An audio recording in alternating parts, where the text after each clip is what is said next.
Hi, my name is Ilya Maro. I'm a sophomore at the University of Wisconsin-Madison, and this is my story. My story starts out right when I was born. I was born to two people I'll probably never meet. My mom and my dad, they did the most loving thing they could, and they put me up for adoption. So when I was 2.5, my heroes adopted me, aka my mom and my dad. And I had a childhood that was great. I mean, I had a loving family, I had loving friends, I had a loving community, and life was good. And then 7th grade happened. 7th grade is where people started learning how to pick on people and how to bully people, and I was one of those people. Being adopted, I was called not good enough, not smart enough, I was called a rape mistake baby. I was told, like, well, you obviously weren't loved because you were put up for adoption, and you just hear this stuff, and you get told something long enough, you start to believe it. And at this time, my brother became very good at cross country, and I became not known as Ilya, but Sasha's brother. And so the summer in between my freshman and sophomore year of high school, I'd finally given up on taking the name calling, the bullying, the getting picked on, the not being good enough, to being Sasha's brother, and I couldn't take it anymore. I mean, I feel like I just didn't have a name and I had no purpose in life. And so I wrote a letter, and I wrote a letter to the world. It's called My Final Words.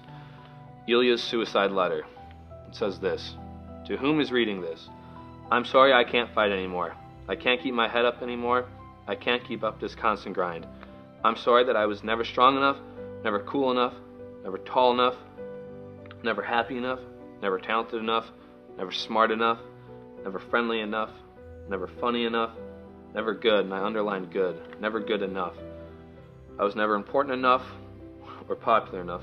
For the people around me, I am sorry I've been a burden. Being adopted, I was a mistake from the get-go. This fact has become increasingly apparent lately. Mom and Dad, I failed as a son and as a child.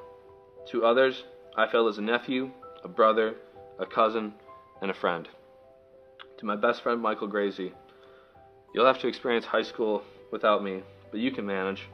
You've always been the better between us. I was adopted to fill a void, and I have inevitably failed to fill that void. To my close friends from Mondovi, I appreciate the love, but it's time for me to go. My loud laugh and personality, they're no longer needed in anyone's life. I can't battle this devil within me, and it's time to be done.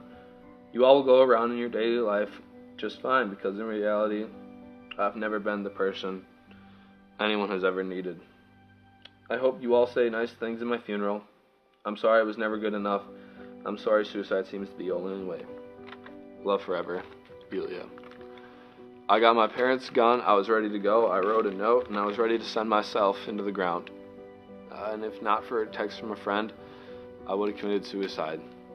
And I mean, I think about the people I would have never met. I would have never met the people in crew. I would have never met my small group. I never would have been the crew MC. I never would have went to Texas. I never would have just, there's so many things that I almost never did. Or what if I never understood what the gospel and what God means to me?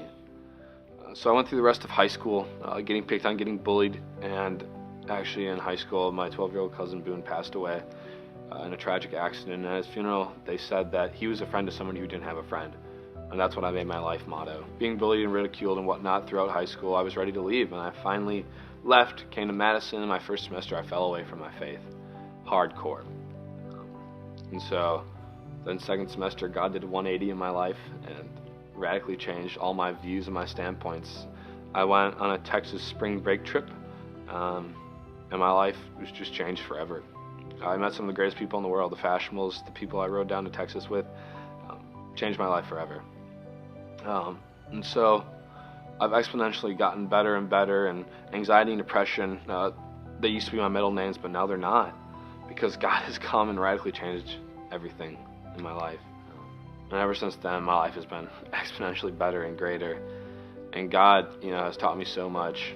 I've chosen joy and happiness over bitter and angerness, and I do that. I choose to be a friend to somebody who doesn't have a friend, because I was that someone who didn't have a friend, and no one deserves to live like that.